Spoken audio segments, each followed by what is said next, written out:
Hello there. Welcome to this episode of Force Ghost Conversations. This is your host, Anthony King, and this week I'm joined by Mike Celestino from the Who's the Bossk podcast to discuss the new documentary, Jaws at 50. If you're a fan of the podcast and like to consider pledging your support, there will be a link in the episode description for you to check out the various tiers offered. Also, please be sure to check out our TeePublic store to buy some Force Ghost Conversations merchandise. And without further ado, it is time to gather around the campfire for some Force Ghost Conversations.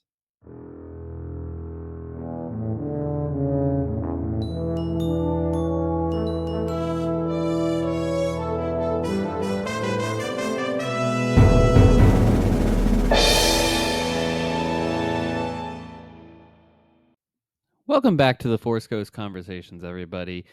I hope you've been enjoying this summer of Jaws as much as I have. We've been doing a deep dive into the main film, Jaws itself, the sequels, even the cruel Jaws itself. And we are back kind of full circle for a little bit here to talk about the definitive story, Jaws at 50, the new documentary that's coming out from National Geographic. It's available on Hulu, Disney Plus, a lot of different places right now if you want to watch it yourself. Because full spoiler warning, we go really in deep into this uh, a documentary, and frankly, it's a really good one too. So I don't think you'll regret watching it if you want to spend some time diving into the story of Jaws and all the things that went down under under the sea, I should say, behind the scenes, right, about this movie, which is a really incredible story and amazing that we were able to get almost the incredible, perfect film that Jaws is because in spite of what everything that went down behind the scenes. So really cool stuff. Mike Celestino, who from Who's the Bossk, is back to discuss this episode, or this documentary, I should say, in great length and detail. But before we get into that, let's talk some Star Wars news that's taken place over the past week here. And there's a big drop in April of 2027. I hope you have plans, or you don't have plans, because you might have some now if you're listening to this podcast. Star Wars Episode 4, A New Hope, is coming back to the big screen. So get ready for some more 50th anniversary celebrations in the years to come, I'm sure. But it's pretty wild to almost a year and a half out be alerting people to that. That's kind of wild. What version are they going to show in the big screen? I imagine it's probably the 4K McClunky version. That'd be my vast assumption here. So be ready for that in the theater. But I love the McClunky of it all, so I will be very thrilled to see that happen. And can't wait. How many times will I see it? I don't know. Maybe I'll push for 10, the same as my uncle did in the summer of 1977. I don't know. That's a great question, and we've got a lot of time to figure that out. So April 2027, mark that on your calendars now. And so when I recorded last week, San Diego Comic-Con was still going on. And on Sunday, when I released my episode, that's when they had the big panel in Hall H for the Lucas Museum of Narrative Art, featuring George Lucas, Doug Chiang, Guillermo del Toro, moderated by Queen Latifah. And we didn't get an announcement of when the museum will officially open, but we did get some highlights as to what some of the collection pieces that will be on display will include. And it will be some of Lucas's personal catch of concept art, maquettes, and props from the original trilogy and prequel era.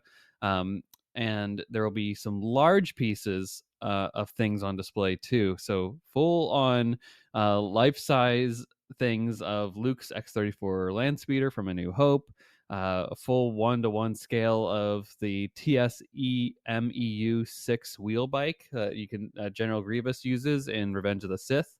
The N1 Starfighter from The Phantom Menace will be there. There will also be speeder bikes from Return of the Jedi, as well as concept art and from the production of the Skywalker saga, the first 6 films, I should say, too. In addition, George has some other things in his collection, and probably some other pieces that they've collected from around the world too that maybe they have on loan. But some of the other things that you might see on display include the first drawing of Flash Gordon from 1934, some original art from Marvel's Iron Man's debut comic cover from 1968. There's going to be some illustrations from Peanuts creator Charles M. Schultz, and paintings from other famous people, including Norman Rockwell, Jack Kirby, and Frida Kahlo. Can't wait. Give me a release, an opening date. I need it as soon as possible. I cannot wait for this museum to open, and I will be there as soon as I possibly can. This has been a bucket list item for me for a while, ever since they announced it. and can't wait to support them in any way, shape, or form. I believe in the mission of this organization, and I will support it fully here on and out.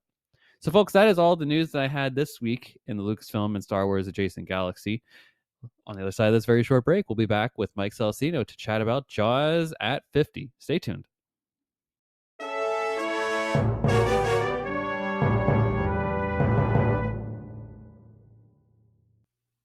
All right, folks, welcome back to another installment of Force Ghost Conversations. And I hope you're ready for this palate cleanser of an episode after last week's Cruel Jaws reawakening. Maybe you had just heard about it for the first time.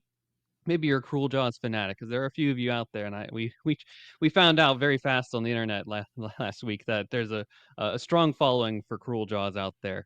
But we're back to the main Jaws continuity here, and we're celebrating 50 years of Jaws here at Forest Ghost Conversations, particularly this summer. And there is a brand new documentary that came out through National Geographic. It's available on a lot of different sites. It's on Hulu, it's on Disney Plus.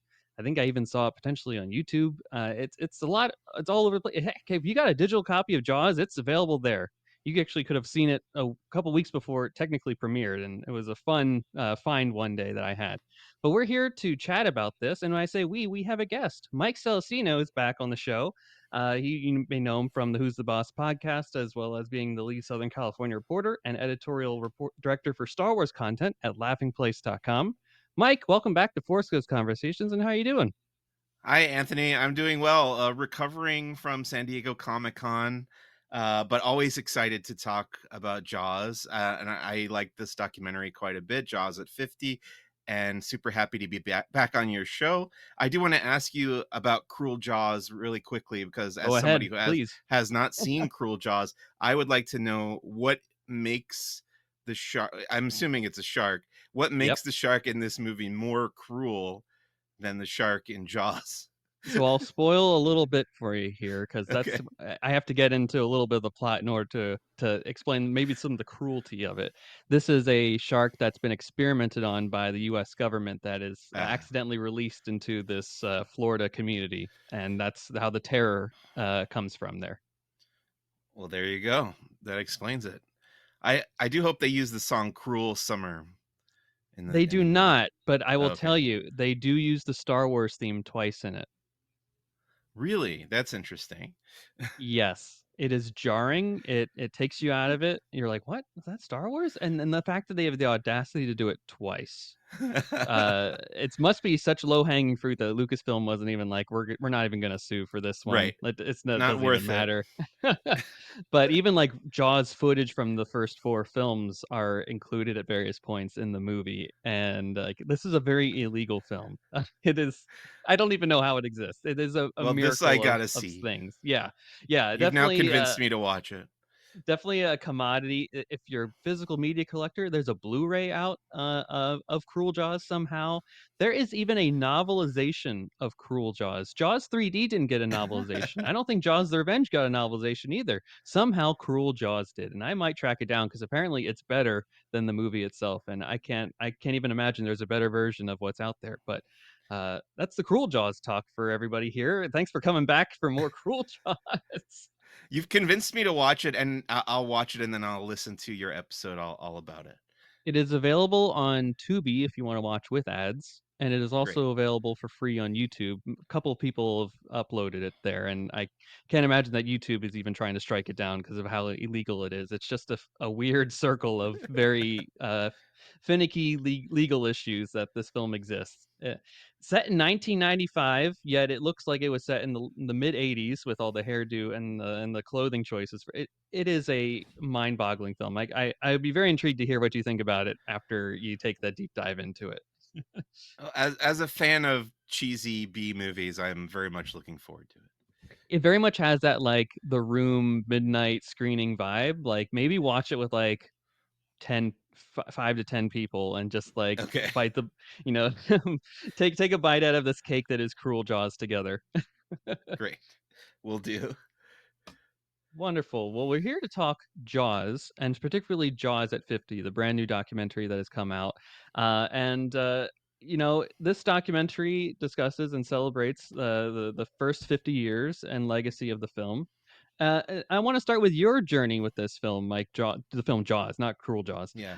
When did you first see Jaws, and what are your memories of that experience? Because I know you're a big Jaws fan, and I want to hear about that story. It's funny, I've done a few podcast episodes dedicated to Jaws recently. I think because of the 50th anniversary, and then before that, we talked about it on my podcast as part of the series that we do about movies that are connected to Star Wars by 1 degree. Um, Yes. so Jaws came up as, I mean, the degree that we used was it was the first major blockbuster before Star Wars, but also you have the John Williams connection. Um, Mm, and Jaws is, I consider Jaws to be my favorite movie of all time, even though Star Wars is kind of the center of my pop culture universe. I was okay. introduced to Jaws at a very early age by my grandfather, who was a big movie fan, and he was also a big fan of the ocean and fishing. So this was kind of his sweet spot, I think. Love it. Love it. He loved the film. He showed it to me probably way earlier than I should have watched it. I don't remember what age I was. If I had to guess, I would say 8 or something like that. Ooh, But nice. yeah, seen it a whole bunch of times throughout my life, and it's one of those movies that gets better and better every time I watch it. Everything you learn about it makes it more interesting, and there's so many layers to it. To me, it's about so many things, and I think it's a perfect movie, and I'll never get tired of it. And yeah, I don't know how much more I can say beyond I love it, really. And I'll adore it till the day I die. I think you said exactly right there. It Yeah. is a perfect film, and I'm going to agree with you on that one and stand on that hill proudly. I don't think there's really a flaw of the product that we get in Jaws at the end of the Yeah. day here. It is a film that is majestical. It has I even say like to people, when they're like, "What's one movie you could watch?" Like you're on a desert island, right? What's the one film you're stuck with? And I'm like Jaws because it touches every genre of some Yes. sort, right? There's a little bit of romance, there's a little bit of swashbuckling adventure, there's a little bit of mystery, there's thrill, there's horror, there's action, adventure. It's everything into one, and it executes all of those to the nth degree in such a fantastic way that you're even like, there were behind the scenes issues with this thing. I would never know. It comes out on the other Right. end as a wonderful sausage. Well, the thing I always bring up to people, I always ask people like, what's the best scene in Jaws, and most Mhm. people are going to say the Indianapolis story scene, right? And Yeah, it's just such a great example of what you're talking about, because this is a movie about a killer shark, but the best scene in the movie is three guys sitting around a table talking, like yep. Three that's the kind unlikely of dudes movie. just becoming Yeah, friends. exactly. Exactly, a male bonding moment. But yeah, that's what I love about it. It has so many things going for it.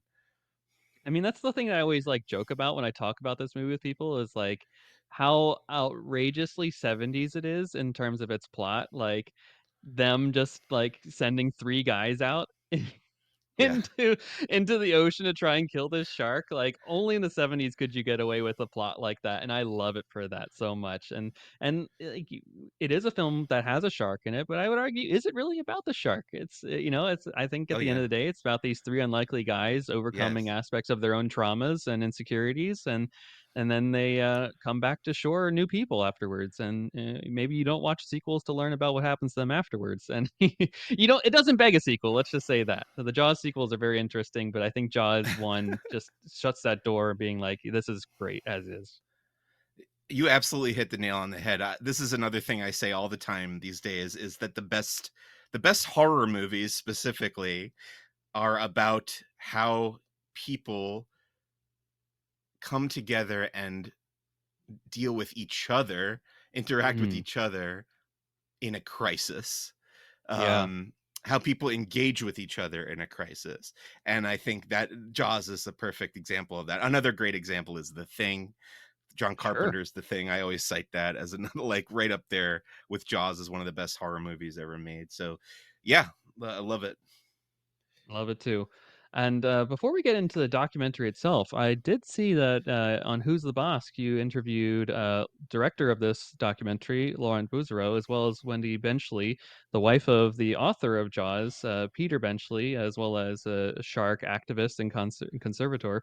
Um, you know, what was that experience like? And, for the audience that maybe hasn't overlapped with your podcast yet, what can you tease about those conversations that hopefully our listeners afterwards go, after listening to this podcast, go to check out your podcast for then?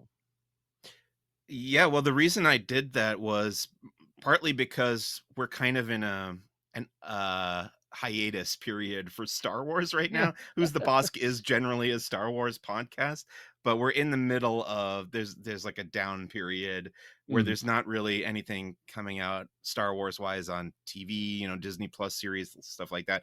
And then we've got the next big movie is coming next May, the Mandalorian and Grogu. There are a couple things coming in the fall. There's Star Wars Visions Volume 3. There's the new Lego animated can't show, forget Rebuild Rebuild the the Galaxy. Galaxy.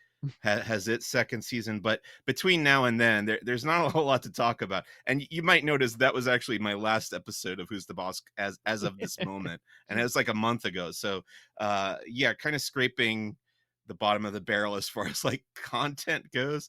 But I figured we had talked about Jaws previously on the show, so I felt okay including Mhm. this stuff. And National Geographic, being owned by Disney, reached out to the website that I work for, laughingplace.com, to ask if we wanted to get access to an early screener of Jaws at 50, which I was thrilled to get and watch the movie early and write my review. And then also to be able to interview Laurent and Wendy Benchley, which was amazing to get to meet both of them and speak with them brief. I think they gave me I keep saying his name wrong and they corrected me. It was Laurent. um, I got 10 minutes with him, and then Wendy, I think it was 6 minutes. So yeah, it was so cool. They were both so kind to me and so forthcoming.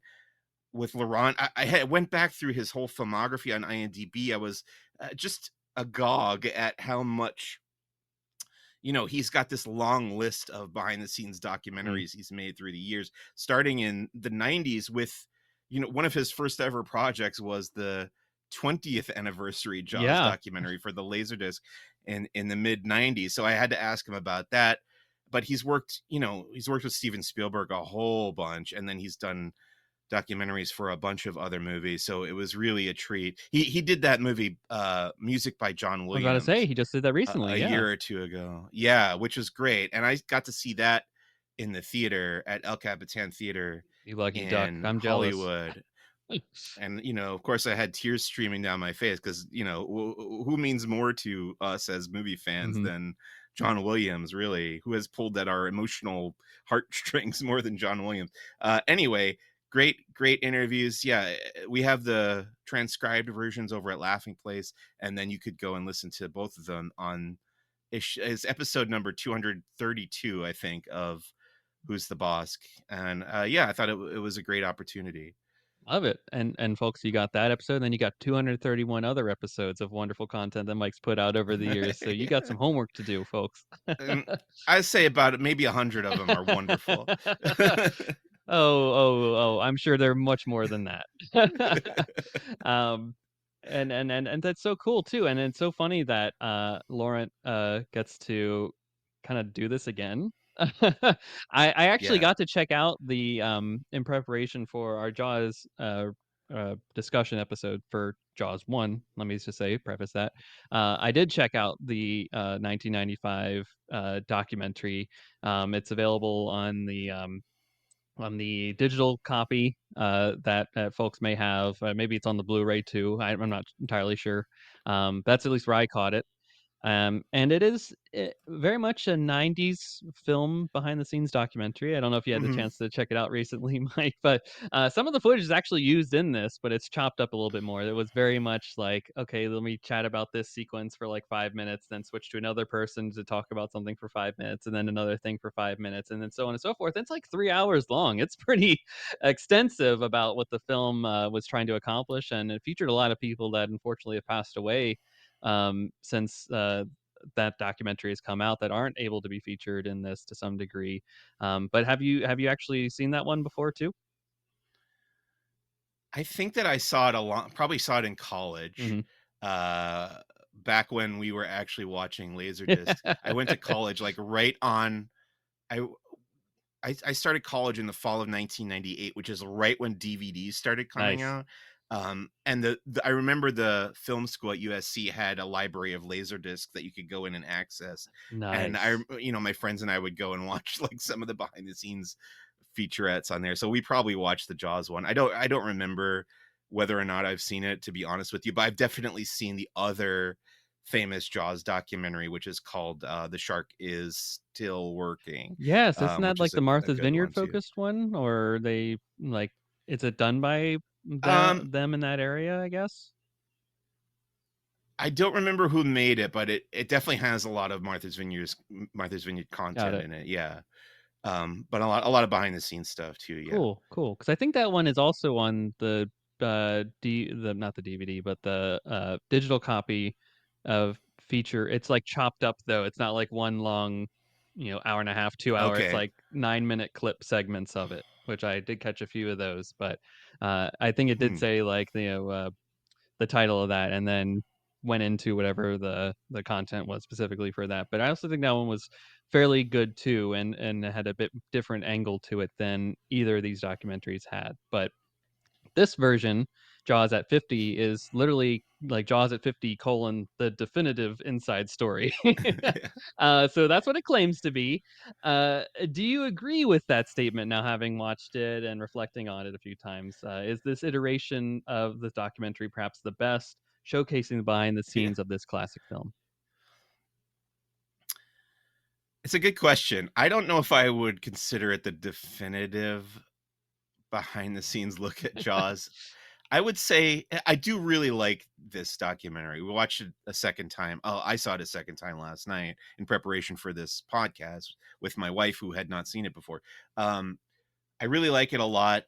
I think in conjunction with the others. Like if you watched all three of those documentaries and you read the Jaws Mhm. log Yep. book by Carl Gottlieb, I think you probably would have a definitive behind the scenes narrative of what happened in the making of Jaws. I don't know if I would say this one, it's 90 minutes long, it's pretty Yeah. short. I don't know if I would say this one by itself is the definitive look at Jaws, but it's great to have. I think what I like the most about it is that it does combine, like you said, it has stuff from that Mhm. older, the 30-year-old documentary. It kind of combines the old with the new. You get a Yeah. perspective of what the legacy of this movie is at 50 years old, with combined with both what was happening during the production and the perspective of 30 years Mhm. ago when people were talking about it. So it does kind of span that whole time frame, and that's I did like that about it too. Yeah, I mean, I agree. I think this is a very well packaged documentary. Having watched the '95 iteration, like I was saying, it's a little dry and cut together, and there's no music in the Yeah. background. It doesn't have the zippiness that typically we would expect from a documentary nowadays, right? I think like an Empire of Dreams is really that pinnacle standard of what you would want for a behind the scenes story that features a lot of great interviews and archival footage and behind the scenes things that you've never seen before for these classic films that you know, and especially if you're fans of them like we are, you know and love, you already know the stories, right? You're looking for that little thing that maybe wowed you that you'd never seen before. And for this one, maybe it doesn't have like any of those like stories or things that you maybe had never heard of before. Maybe there's like a few things here or there. So I didn't find it too revolutionary in that sense. But I think in terms of like, oh, I want a 90-minute tell me everything I need to know about Jaws and its behind the scenes troubles quickly. This will do it for you, and particularly for a fan that maybe had the what we call the normies of the world, the people that aren't knee deep in this every day, and maybe have no idea about this. Perhaps this was a great entryway for them to realize, wow, this happened. Yeah. The shark didn't work most of the time. Like I think this movie rocks. I've seen it a few times, and oh, cool. That's an interesting story there. Did your wife, you said, saw it for the first time. Did she have any, Yes. thoughts on it too, perhaps? She took note of the studio having kind of rushed them into production. Yeah. And then she was wondering, if they were so far behind in the schedule and over budget, why didn't they pull the plug? And she was wondering, oh, maybe it was because Universal had rushed them into it. So maybe they kind of felt responsible partly for not, I think because they so. said they were sort of underprepared You because think of yeah, that. they were Yeah. absolutely underprepared. And then she looking at the footage, because you see the footage of, or still photos of people lining up. They called it the first blockbuster because people are lining up down the block to see Jaws, and she was wondering if that was happening immediately upon the first weeks of release, or if that took a while for the word of mouth to build for that kind of thing, because it was released in a fewer amount of theaters than Mhm. would have been usual. So those were her two Yeah. questions coming out of the documentary.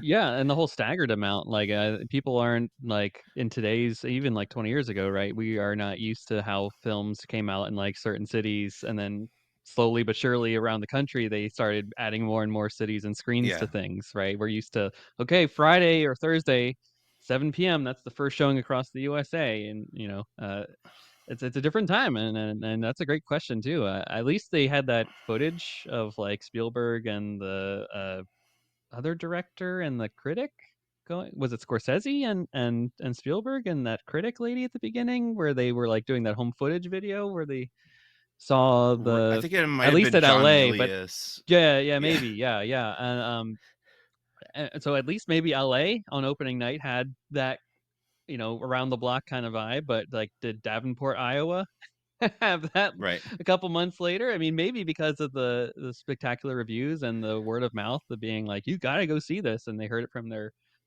brother or cousin in a different city that maybe got a chance to see it, and they're like, "You gotta get to the drive-in as soon as possible, man. This is gonna knock your socks off." Yeah. Love it. So yeah, I always like hearing different perspectives on this because I think this is like I was saying, I'm not sure if this documentary is really for me, perhaps, but it's perhaps for the Right. people that maybe were born in the last 10, 15 years or just are not in the know about the Jaws story. And this is a great way to introduce people to it. And they can go check out the Jaws log afterwards and uh, you know, dive further into all the different books and other things that have been written about this over the years because it's very well documented all the problems that have taken place across the board with this production. Well, I'll tell you, like, my favorite new stuff that got added that we Mhm. haven't seen before is like contemporary filmmakers talking about I did their like love that a of lot. Jaws. Yeah. So, I mean, James Cameron's been around for a while, but we also got to hear from like Guillermo del Toro. Cameron Crowe, of course, has a long career too. Hmm. But yeah, Robert Zemeckis, Jordan Peele. I thought he had some great Right. perspectives, thoughts on Jaws. Emily Blunt had some. She's a big Jaws fan apparently, and talked about like having a going on a pilgrimage to Martha's Vineyard to the filming locations and stuff. So yeah, that stuff I got a kick out of. And George too appears in this, so like And that. George Lucas, yeah, Talk about that Star Wars connection right there. No degrees of yeah, separation there. yeah. He had a story about visiting the workshop where they were building the sharks Hmm. and predicting that the movie would be a hit just based on the way the shark came out, I guess. Some I don't know if it's revisionist George history or whatnot, but Right. we'll take it, right? Any George content is Yes. good. Having just seen George in person a couple days ago, it's always good to hear from him. Absolutely, absolutely, and can't wait to see his museum when it opens up in just a maybe Yes. less than a year. Who knows? I mean, full Yeah. Naboo N1 starfighter going to be there, and some Right. other really cool things. The Grievous wheel too. Like I don't even know what it's Yeah, specifically which called, but like it's great. I if I had guessed, I would if somebody asked me, I wouldn't have guessed that there was one of those. Like, I didn't think they had built one. Like, are they building one for the museum? Yeah, or did Was they that just have actually it in an built for the archive? movie? It's just Yeah, it's just sitting in San Francisco at Lucasfilm headquarters, just sitting in an archive right. space or big warehouse probably. They can't have a small space for that kind of thing. Wow, I can only Yeah, imagine. LA has some great new museums because I get a big kick out of the Academy Museum, especially because they have like rotating exhibits. We've gone a few times now to the Academy Museum, and Hmm. each time has been a wholly different experience. And then we've got this Lucas Museum coming. There's a few other museums I love in LA. Yeah. So that experience is especially if you're from out of town, you could spend a whole week just going to museums and have a really good LA trip. Honestly, yeah, people think just Disneyland, right? They get off at LAX and they're like, Right. Uber me down to the Grand Californian." But yeah, I'm Right. personally really excited that Celebration is in downtown LA just because it forces Yeah. us as fans to stay away from the Disney bubble of Catella Ave and whatnot down there. And then you're like, okay, now you have to be here. Go check out the Scum and Villainy Cantina. Go check out the Academy Museum. Go check out the Grammy Museum. Like, go check out these cool things that are in LA that you probably wouldn't go normally see if Celebration were in the Anaheim Convention Center. And uh, you did mention the Academy Museum. Has it opened yet, or will it open? I know the museum's open yet, but I know they're doing a Jaws Yeah. special exhibit. I don't know if it's fully opened Right. yet. Have you seen it yet? Or are you like going to be there opening day for it? So the museum has been open for at least a couple years, and we've been there several times. But the Jaws exhibit is coming in September, and I'm super Nice. excited for that. I think I have. I forget if you know. Do you know the guys from Heroes of the Halcyon I sure podcast? do. You aware of Yes. them? Yeah. Okay. Great. So they are huge Jaws fans as well, and I think they're going to come out and join me to go to that exhibit together because we're all super psyched and big Jaws fans. And yeah, speaking of just to go back to Celebration for a minute, I my first ever Star Wars celebration was 2007 in the downtown Los Mm, Angeles Convention Center. So this will be like full circle for love me it. too in 2027. My 20th anniversary of Star Wars celebration and the 50th anniversary of Star Wars. What a So great tie-in. very excited for that. Yeah. Awesome. I can't wait to see the celebration and get it back in the States here and celebrate with everybody in a wonderful spot with access to a lot of great amenities too. I gotta imagine that the former Staples Center, correct, Crypto.com Arena, is that what it's called now? Is like right Sure. beside it.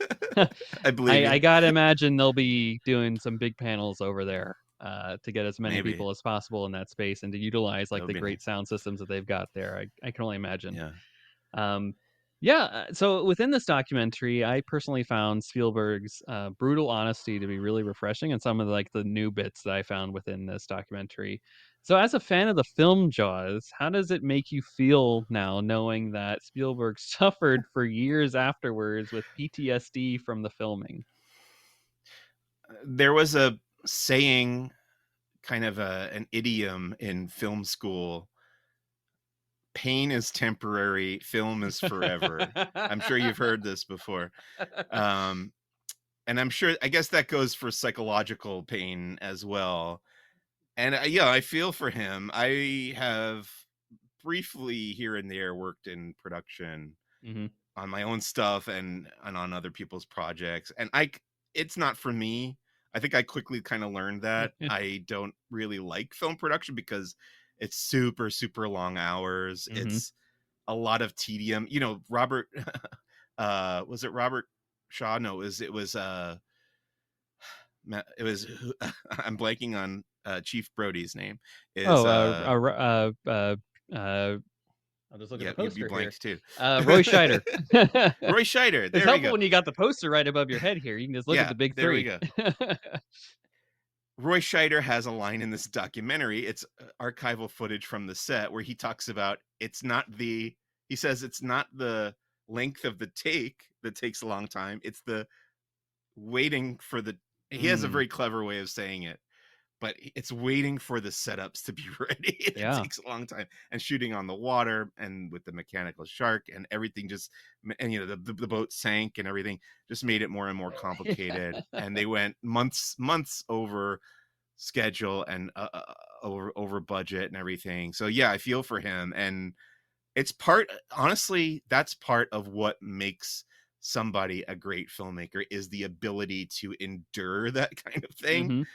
Because I don't have it in me. I don't think I wouldn't have it in me with that kind of pressure. That there's millions of dollars on the line that someone else is forking over the money for. You have to have such confidence in yourself.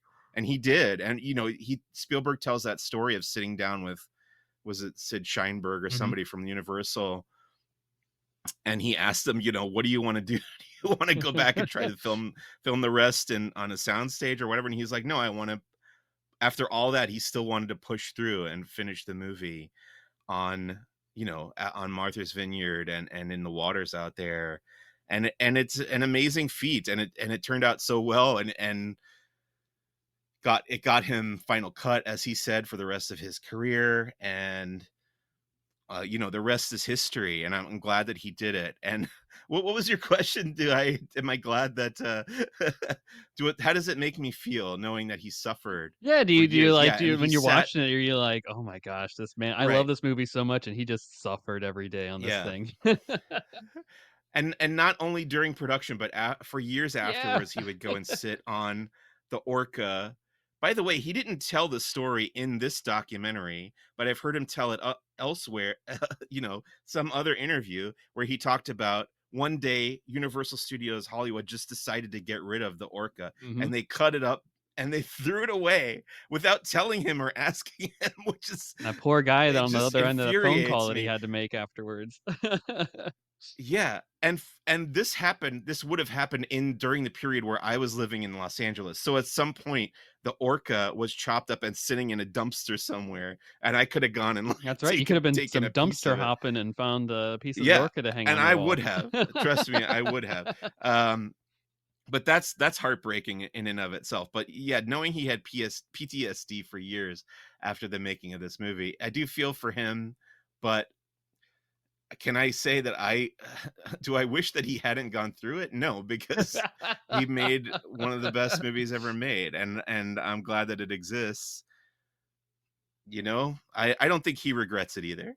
I think that once I think he said later in that same interview, where we're talking about when the orca was destroyed, right? Like that was like he was able to close the book on the chapter of that with its destruction, and Yeah, like he was able to let go finally. Where versus he using that as like the crutch to go in and cry and think about his problems and stuff like that. He's like, nope, no, I can't do that anymore. I have to find other ways to get out my feelings and or just move through and process it, right? And yeah, I think it's sad that he had to go through such a thing. Like you said, that great Sid Sheinberg story, and then immediately after he's done with that conversation, he's on the phone with his mom pretty much every night afterwards, being like, "I can't do this, mom.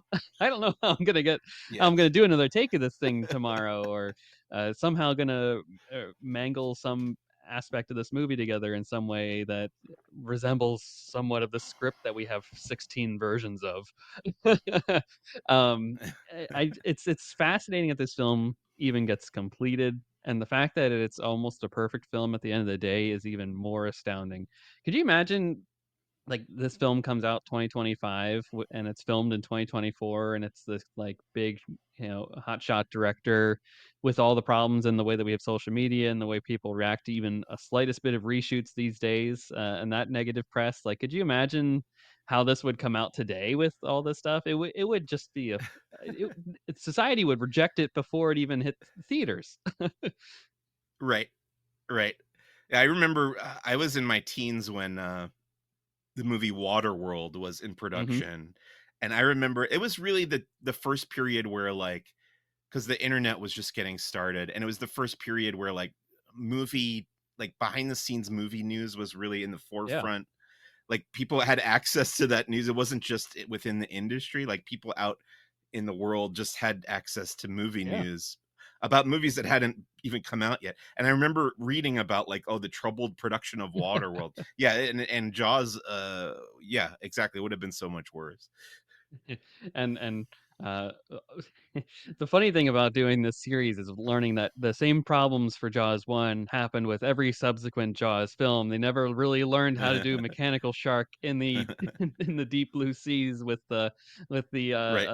salt water really breaking down all the mechanics and all that. So it's just like the Yeah. same problems occurred for the next one and the next one, but they made money, and people will flock out to get. And eventually we'll get to Jaws 19, perhaps, is Back to the Future 2 predicted. um, on a lighter note, Yeah, that was supposed to come out a decade yeah, ago. what we talked, yeah, 2015. We're short a few Jaws here. We got to count Cruel Jaws in there. It's basically Jaws 5, so we're short 14. Right. On a lighter note, I'm glad that this documentary spent some time focusing on the Martha's Vineyard community. Did you learn anything from these interviews that you previously had not been aware of? Well, I think that I knew that a lot of locals were cast in the movie, and you could kinda Hmm. tell that some of those folks are not actors, but I didn't know that I guess I didn't ever realize that the vast majority, like, they go through in this documentary. I like the shot of the little headshots like flipping down on the table. Yeah. There are exactly 8 actors that were brought in from Yeah. Hollywood, and literally everyone else who appears on screen in the movie is a local. And I kind of love that about it, and it gives it such a flavor. And then the little tidbit about the guy who played Ben Gardner Love that. kind of improving all of his lines of dialogue. I loved that. It was just so much fun, and he's boy is he such a character in himself. It's kind of sad that he meets such a grisly end in the movie. Literally, yeah. I mean, he gets arguably one of the worst, demises of the entire film next Yeah, to Quint, perhaps. I love that just learning that, yeah, this he just improv'd every line, and it has that real, um, Massachusetts, New England, yeah, seaside shanty flavor to it that I think Quint is trying to replicate to a large degree. But this is a person that is not a trained British thespian brought over here and then is doing his best acting on it. This is a guy that's literally I'm just talking what I would normally say in this instance, and some of the times you can't even understand what he's even saying, frankly. He's just mumbling to right. himself. I'm like, what gold is this man actually saying over here? I need to know.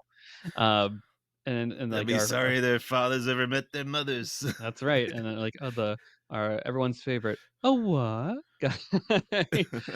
Yeah, all these people that are just a part of this community making this thing work. I mean, could you imagine? I mean, Martha's Vineyard, had definitely this explosion of popularity since this movie. It's one of the most sought after real estate places in the country, and it's very expensive to live there nowadays. But it had this real salt of the earth kind of tone to it with the addition of all these people in this movie that really made you want to everyone roots for Amity. Like no one wants this community to be ravaged by the shark in this, and that's why I think is one of the great aspects of Jaws and why we want these three guys to succeed in the end. Um, I think as horror franchises go on, right? I think you can think of like the main ones like a Halloween, a Friday the 13th, Nightmare on Elm Street, perhaps as the main three. I always joke that, like, with the first couple or something like that, they do a great job of establishing great, people that you root for. You want them to survive, right? But at a certain point, they just make the people less likable that you just root for the killer to Yeah. start, whacking them up and doing all these gruesome activities and all that stuff. And that's basically what happens in the Jaws franchise to some degree too. Like at Jaws 3D, you're like, just eat them. I don't care. Or even with Cruel Jaws, especially, you're just like, just I don't care. Go on a full rampage spree, Cruel Jaws. Have your time with it. Um, but with Jaws one, it really does a great job. And I think Amity the Martha's Vineyard community being involved is a great aspect of that too. And I loved seeing just how the community still loves it so much to this day. There's that gift shop that they showed with that brother that of one of the people in the movie and how they're keeping it alive. And I gotta imagine there's a big tourism industry of people being like, "Hey, Jaws was filmed." Like Emily Blunt is, it's like, I'm coming here just Yeah. because Jaws was filmed here. I gotta imagine there's a lot of other people that are coming there specifically for Jaws tours. So, Mike, when are you booking your trip to Martha's Vineyard for the 50th anniversary celebration? I will say it is on my bucket list. Have All you been right. there, I have Anthony? not. No, again, it's apparently it's really expensive, and I've tried. There's no like Yeah, direct flight to it, right? So you got to fly to like Providence or yeah, Boston, and then either take a train or a rental car or bus somehow to get the uh, to the shoreline, and then you got to take a ferry out to it, which I'm not unfamiliar with some other personal experiences I've had, but and then staying on the island is not an expensive endeavor either. So you're, right. you're shelling out a couple $100, maybe like $600 a night just for a hotel room on the island, especially if you want to stay in Eddington, which is the main place where they filmed Amity, which I think a lot of us would want to. Um, you got to shell out, you got to save some pennies for a while for that one. I will say, probably a decade ago, roughly, my wife and I had a pilgrimage. I mean, it was my pilgrimage. Tori Brought doesn't her along. care much about the movie The Goonies, but we went to Astoria, Oregon, and visited all the filming locations from The Goonies. So I would very much like to do that for Jaws, and I will say, hopefully, it will happen soon.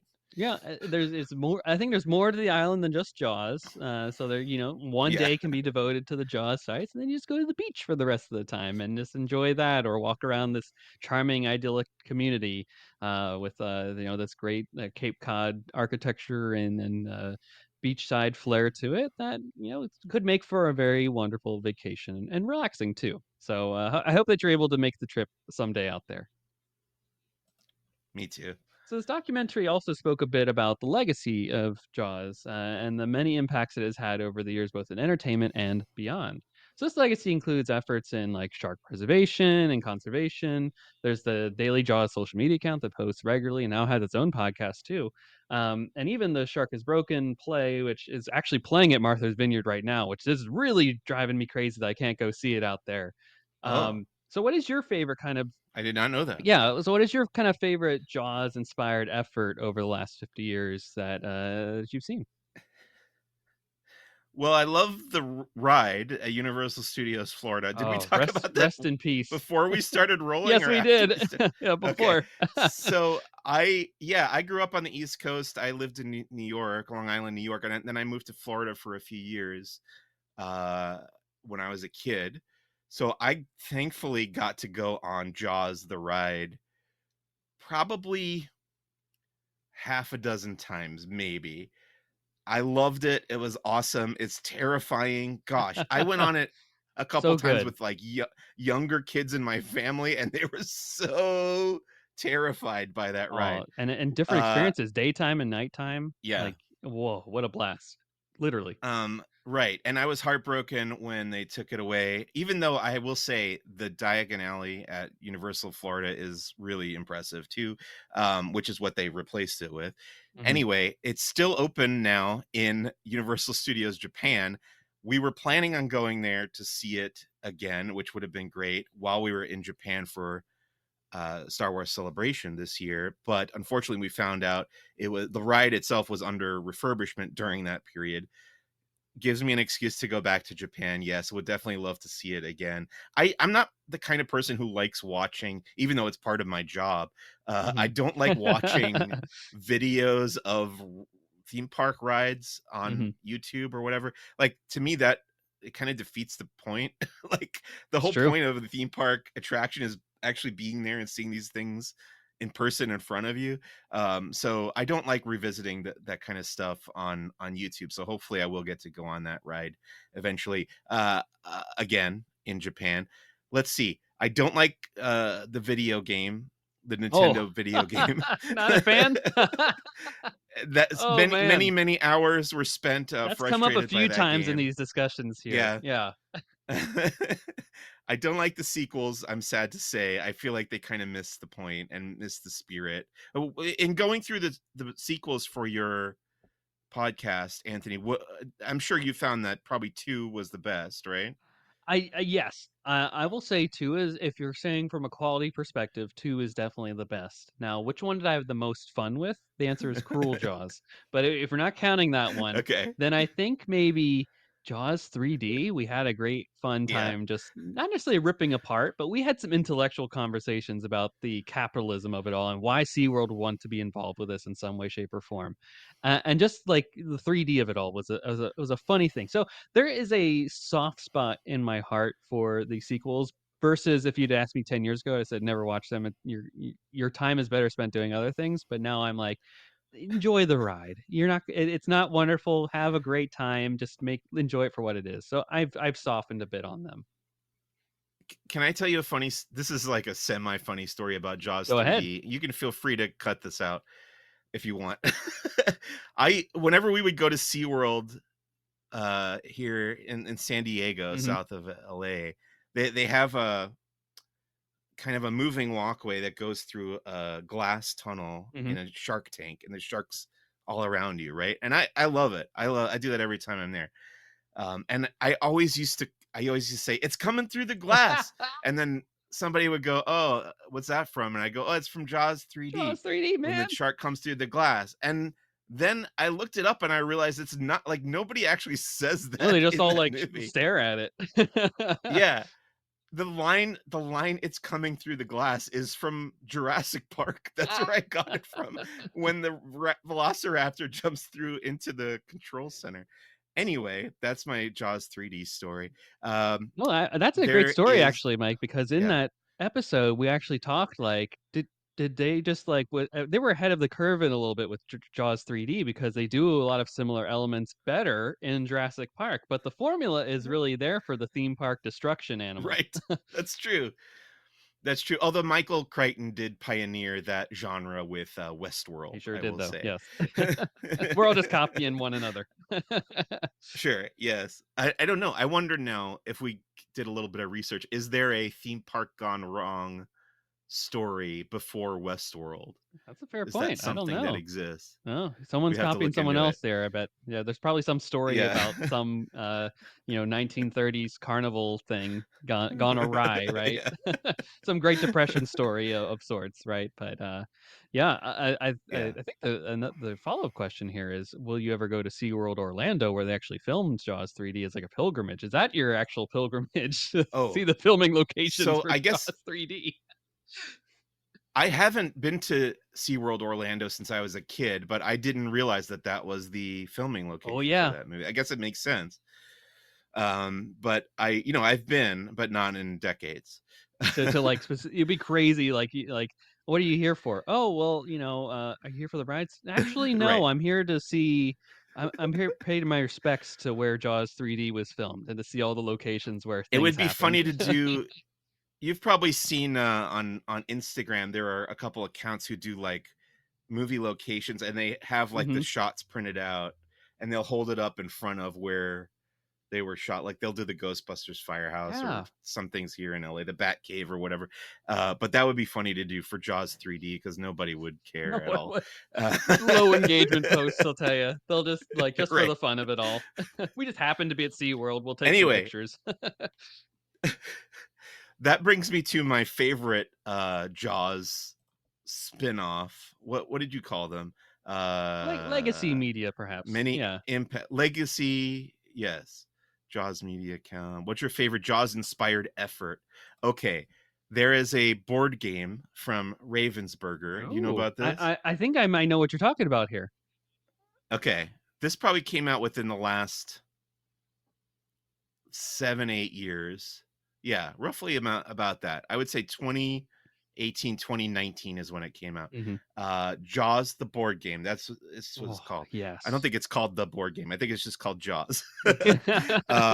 We have played it many times. I love it. I like being the shark, and it's one of those games where you gotta like keep secrets from each other. Hmm. Like I'm the shark.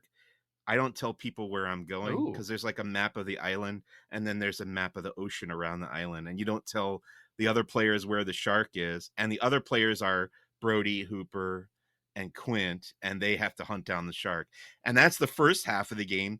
Then when that part's done, you flip over the board and it's the orca and it's the shark attacking the orca. And based on how the humans did in the first half, that's how much like health or advantage they have over the shark in the second half. I love it. I think they nailed it. They Oh, knocked it out of the park with that you know, one. That's my recommendation, the Jaws you're board game. driving me to Amazon as soon as we're done talking here. Yeah. It's going on Yeah. my wish list. I am sold. You already got me on this one here. I think this first off, Jaws the board game is a fantastic title. Thank you, Ravensburger, for doing this. I actually might have a coupon for them. That's wonderful, actually. Good to know. Good to know. I will gladly Yeah. take this Oh, I highly recommendation. recommend it. Great with I think 4 people is the perfect amount of people to play Jaws the Oh, game. wonderful, wonderful. And we have a family beach house that we go to regularly too, and I think that's a great location Great. for such an endeavor. Yeah, please, honestly, please keep me informed if you buy it and if you play it and what you I think. absolutely will. I think that's wonderful here, and good on Ravensburger because we play Villainous a lot with that they've done and love the Yeah. expansion packs that they've done. So I think they do a fantastic job of Mhm. creating these IP based board games, especially Yeah. post pandemic and all that. They've really done a great job on keeping that going. Especially with aren't they a part of the Lorcana? Did they do the card game? Yeah, Because that was a that's big hit I at believe so. D23 I last think you're year. right. Yeah. Uh, that sold out Mhm. within like minutes Yeah, every time. and Yep, very popular in the Disney community. I very nearly got into it, and then I decided my wife reminded me that I collect too many things already, and I shouldn't. So I resisted What are you the talking about, urge. Mike? There's You always know room. what tempted me? No, there's not. What tempted me was they put Scrooge McDuck on the cover of one of the boxes, and he's my favorite. So I almost bought that one, but I resisted it. You can always rent a storage shed. Just saying. Yeah. There's always space to be had. No, I gotta stop somewhere. Very, very cool. I actually want to do a plug for the Daily Jaws, for folks to follow them on social media. But Okay. they've also, like I've been saying, said earlier, I've been doing a podcast series for the 50th anniversary. They've been interviewing very famous people about their love and adoration for Jaws over the span of this time. And in the last episode, they actually had Slash from Guns N' Roses on, which I think is a really amazing pull Wow. and a big Yeah. Jaws fan. Like that guy almost knows this movie by like the back of his hand, which astounds me. Wow. So definitely go check that out and some of the previous not And reviews, they but are represented recordings they had. in the documentary. And also, yes, and they had Ian Shaw also in the documentary too, recently, who plays his dad, and no, Yes. Robert Shaw in the Shark is Broken play that is currently on showing at Martha's Vineyard right now, which breaks my heart that I can't be there. They also did like Jaws in concert there for the 50th too a couple Yeah. weeks ago. God, Martha's Vineyard was the And they place had to be, the premiere. They had the and world they premiere did, of this yes. documentary. Absolutely, as where it should be too. That's where they Right. should have had this premiere at. And um, they have a small museum at Martha's Vineyard too, where they had a very sizable exhibit with a lot of stuff that has not seen the light of public day for quite a while. Mayor Vaughn's suit is on display there, which I'm Oh, like, get me wow. within inches of that. I need to see the stitching of With the the. anchors. Yes, I need to see this in person. We have a very common guest on the show, Greg Cass, who lives in the Boston area, and I'm like, Greg, you gotta go be on our on-site reporter for this. Get out there. What are you doing? He has yet to go yet, but maybe it'll be up for quite some time, and can finagle a visit to the vineyard in the future. So finally, Mike, we're at our last question here. What do you think the next 50 years holds for Jaws and the Jaws franchise? Are we getting to Jaws 19? I feel like, oh boy, will they ever make another Jaws movie? I guess is the question that you're asking me. I think it has to happen eventually. I don't think it'll happen. Do you Well, think I don't Spielberg's know. dead first before they attempt to I touch was that? that's what I was going to say. Like Robert Zemeckis has said, he has some clause that they can't remake Back to the Future until he's dead, right? So this, but they made all those other Jaws sequels without Spielberg, so I guess they could probably, if Universal wanted to, they could make it. At some point, I would like movie studios to realize that there are just perfect movies that can't be improved Mhm. upon, and maybe Jaws is one of those, and you should just leave it how it is. And it is getting a re-release in Yeah, 3D later on in and the summer, IMAX and so 4DX, depending on um how you want to. Can you yeah. imagine the 4DX version? You just getting splashed with water the entire time. Yeah. I just hope, my hope for Jaws in the next 50 years is that people still, new generations of viewers still discover it and want to watch it. I'm really glad it got released on 4K disc. Yeah, Now that's my go-to method of viewing Jaws. And I will go again. My friend from Heroes of the Halcyon is going to come out. We're going to watch Jaws in 3D IMAX. So I'll go. I haven't seen it in 3D before. I'm not the kind of movie goer who likes bells and whistles. I do like it to just be, this is what it was intended. yeah. I'm not really a 3D fan, but he insists that I'm going to enjoy this, so I'll check it out.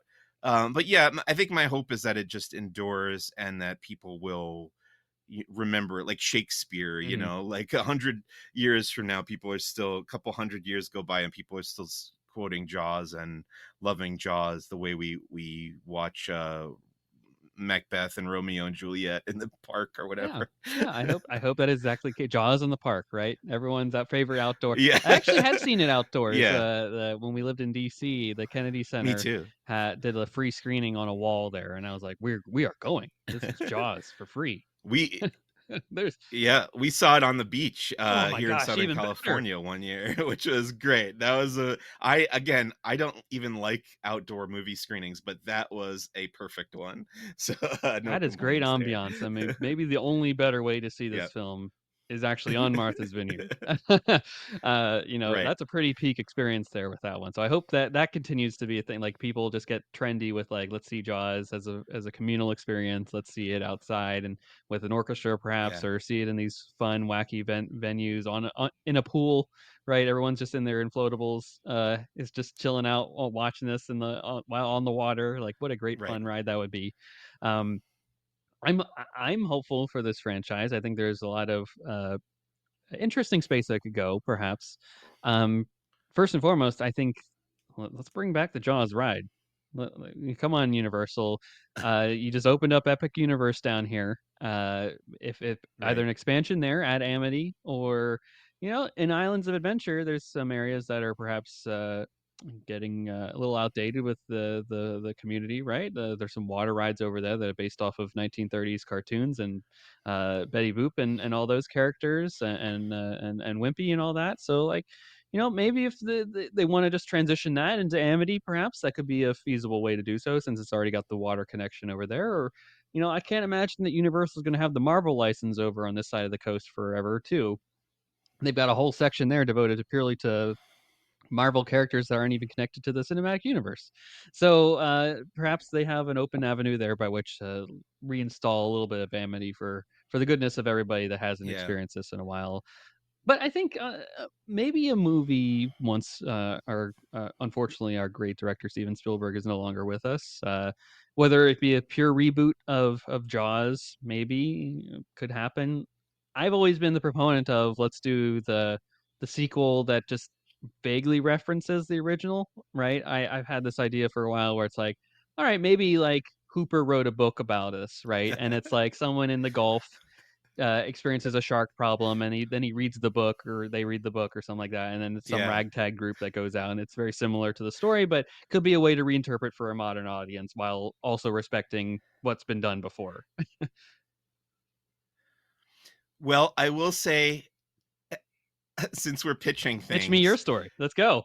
in the wake in the wake of you'll recall a TV series called Uh-huh. Bates Motel, which was sort of a prequel to the Psycho movie series. A while ago, I did pitch and semi like for just for laughs develop a TV series in my head called Oh, Amity that was a prequel to the movie Jaws, which my idea was that it would the first season would end with Brody coming got to it. the island. Big reveal at Um the end. and yeah. So the trick was there's a line in the movie where he says, "Oh, there's never been a murder here for Mhm, mhm. however many years or whatever." So you have to come up with a crime that's like not a murder that makes it interesting enough to have a series based around. So that was the really tricky part Well, you could about it. adopt the dropped mob plot, I guess, of the Oh, book right. that is Yes. actually Yes. Cruel Jaws brings Exactly. in the mob a little bit there, so a little Okay. tie-in to stuff they didn't get to Okay. in the movies. But yeah, it could be a little Oh, mobby there. you did it. We gotta set up a meeting with Universal. I know a couple people there. We gotta If get a you know board. people there at Universal, I Um, actually do have a bone that you gotta put in your ear to tell them, right? So in my okay. research for this, I don't know if you know this or not, but there was a brief like 2-week period where Spielberg contemplated coming back for Jaws 2. And Yeah. because of the filming for Close Encounters and all of that, he wouldn't have been able to do it on the timeline. But there was a when the first director left the project, they were in limbo, and they're like, "Steven, please come back. We'll do anything."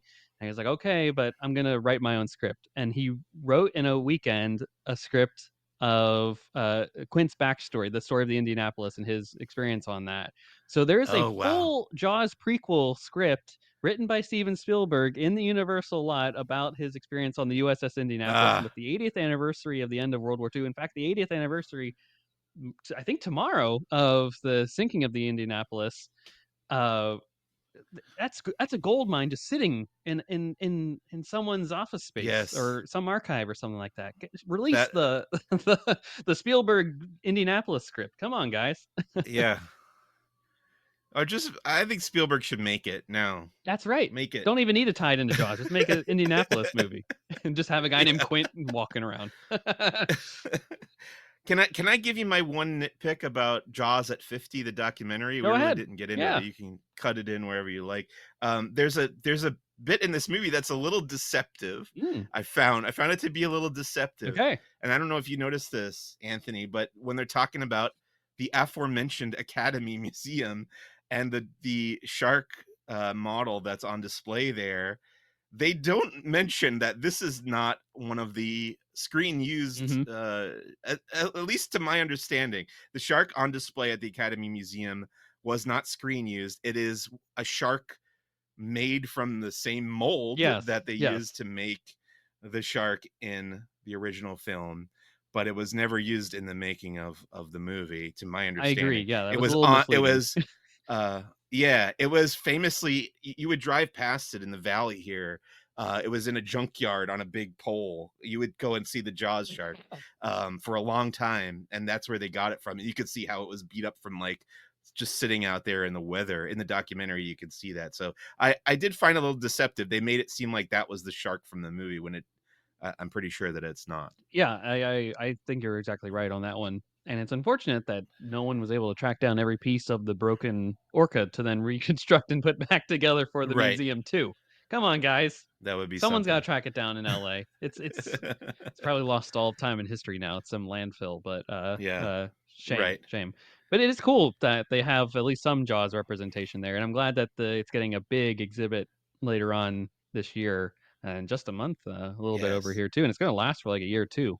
Um, I'm hoping that it Right. overlaps with, D23 next year, so that hopefully I can get a chance to go check that out while, there for that. That'd Hmm. be really cool. Um Yeah. but yeah, that is Jaws at 50, Mike. Thanks for coming on and chatting all about it here. Where can the folks find you and who's the boss and all the fun things that you're doing on that podcast? Where can they find you? Yeah, absolutely. It was so great coming back on the show. Thank you for inviting me, Anthony. I love talking about Jaws. Like I said, it's my favorite movie ever made. You can find me, most of my work, most of what I do is at laughingplace.com. I do have that podcast, Who's the Boss, which is on a bit of a hiatus right now, like I mentioned, because there's just kind of a lack of Star Wars content to talk about. But we'll be back to talk about, like I said, Star Wars Visions and Rebuild the Galaxy. And then eventually we'll get into the Mandalorian and Grogu over on that show. But yeah, it's all at laughingplace.com, even the podcast. And then you can find me on Instagram, follow my adventures there at Who's the Bossk Pod. Wonderful, wonderful. Yes, go check out Who's the Boss. Go check out the interviews with Laurent Bouzereau and Yes. Wendy Benchley as well, and go check out the other episodes. I need Light and Magic season 2 recently, and many others. Yeah. Tales of the Underworld. I had to remember off the top of my head which one it was. I'm Correct. like, they've done 3 now.